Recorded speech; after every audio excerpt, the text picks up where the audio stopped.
नवादा जिले में मुफस्सिल थाना क्षेत्र के कृष्णनगर महादलित टोला में आग क्यों लगाई गई, इसका खुलासा हो गया है। बताया जा रहा है कि भूमाफियों ने जमीन पर कब्जा के लिए बस्ती में आग लगा दी। ग्रामीणों ने बताया कि करीब 20 वर्षों से कृष्णानगर बस्ती में महादलित परिवार के लोग रह रहे थे। इस जमीन पर भूमाफियों की नजर थी और कब्जा करने के उद्देश्य से रात में दबंगों ने 2 दर्जन से अधिक घरों में आग लगा दिया। इसके बाद अब इस मामले में नवादा एसपी ने बड़ा एक्शन लिया है।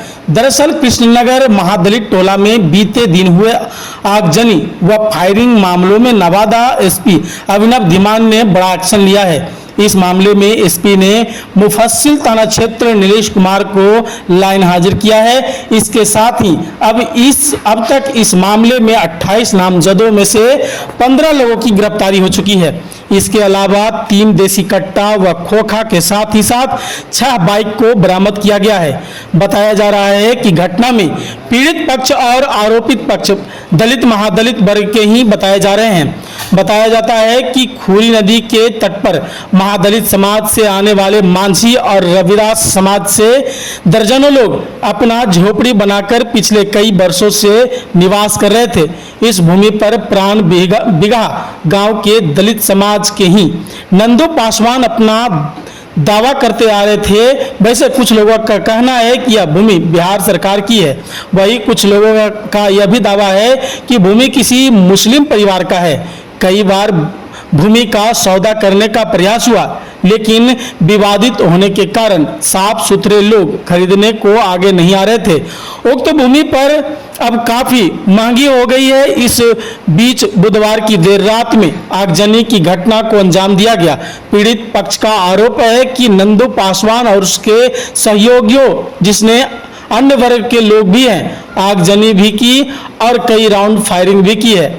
कुछ लोगों के साथ मारपीट की बात सामने आ रही है। वैसे एसपी ने कहा कि फायरिंग के कोई साक्ष्य नहीं मिले हैं। अब पुलिस प्रशासन इस मामले की काफी गंभीरता से ले रही है।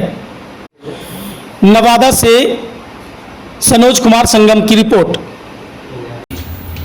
जो केस हुआ था उसमें आर्म्स एक्ट का जिक्र और अन्य धाराओं और SC/ST का सिंपल और इस सब का जिक्र किया गया था। और जैसा कि आपको पता होगा कि पुलिस अगर इन्वेस्टिगेट करती है, फॉल्स करती है, तो उसकी कुछ एविडेंस चाहिए होता है। अगर प्रूव भी करेंगे तो उसमें भी हमें कोई फॉल्स चाहिए, एविडेंस चाहिए। तो उसमें अगर कोई एविडेंस नहीं मिला है, उस केस को मैं पूरा रिव्यू नहीं कर पाया हूँ क्योंकि वो केस क्लोज हो गया। तो जाहिर सी बात है कोई रीज़न रहा होगा कि तभी वो केस फॉल्स हुआ। इस धारा में वो केस किया गया था, वो धारा फॉल्स हो गई। आर्म्स एक्ट फॉल्स था, SC/ST केस फॉल्स था, SC/ST की धाराएं फॉल्स, लेकिन डिस्प्यूट तो था जी, विवाद तो था जी। तो भी पुलिस ने एक्शन क्यों किया? उसमें लास्ट जो जितना डेटा निकाला अराउंड 2023 में अगस्त में उसमें 144 की धारा भी लगी। उसके बाद क्योंकि ये सिविल मैटर था और सब्जुडिस था, तो इसमें प्रशासन की तरफ से कितना इंटरवेंशन है वो तो लिमिटेड ही रहता है जी। अंतर्गत मुफस्सिल थाना कृष्णानगर नदी तट पर स्थित जो बस्ती में घटना हुई, उस घटना के संदर्भ में जो तथ्य हमारे पास है अभी तक के लिए, उन तथ्यों के बारे में आपको जानकारी देने के लिए हम यहाँ पर एकत्रित हैं। दिनांक 18 सितंबर 24 को लगभग 7 बजे संध्या में सूचना प्राप्त हुई कि कृष्णानगर नदी तट पर स्थित बस्ती की झोपड़ियों में असामाजिक तत्वों द्वारा आगजनी किया गया। तत्काल हम लोगों ने कार्रवाई किया और स्थानीय हमारे पदाधिकारीगण और हम लोगों ने उसको विज्ञान दे दिया है।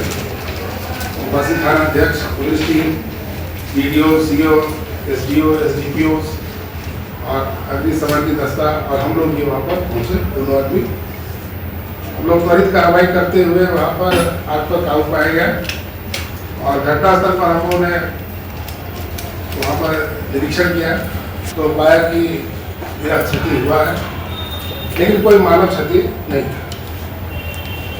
और उसी समय जो लोग एकत्रित थे, जो वहाँ के वास कर रहे व्यक्ति थे, उसमें से एक प्रतिनिधि के रूप में व्यासपुनी पिता संजय माझी के द्वारा घटनाक्रम के बारे में बताया गया कि संबंधित जमीन पर एक टाइटल सूट चल रहा है 22/1995 व्यवहार न्यायालय नवादा में, और उन्होंने कतिपय व्यक्तियों का नाम लिया है जिसमें कि नंदू पासवान और अन्य हैं। 28 व्यक्तियों को उन लोगों ने नामजद किया कि उनका कहना था कि उन लोगों ने आकर के आगजनी और फायरिंग की घटना को अंजाम दिया है। मुफस्सिल थाना में कांड दर्ज किया गया इसका 372/24, और वो कांड PNS, आर्म्स एक्ट और SC एक्ट के तहत दर्ज हुआ। अभियुक्तों की गिरफ्तारी के लिए SIT का गठन किया गया और हमारी कार्रवाई करते हुए नंदू पासवान और संबंधित जो नामित हमारे नामजद अभियुक्त थे उनको 15 लोगों को गिरफ्तार किया गया। गिरफ्तारी के क्रम में कुछ बरामदगियां भी हुई हैं, इसके साथ बताएंगे। पूरे घटना के आलोक में हम लोगों ने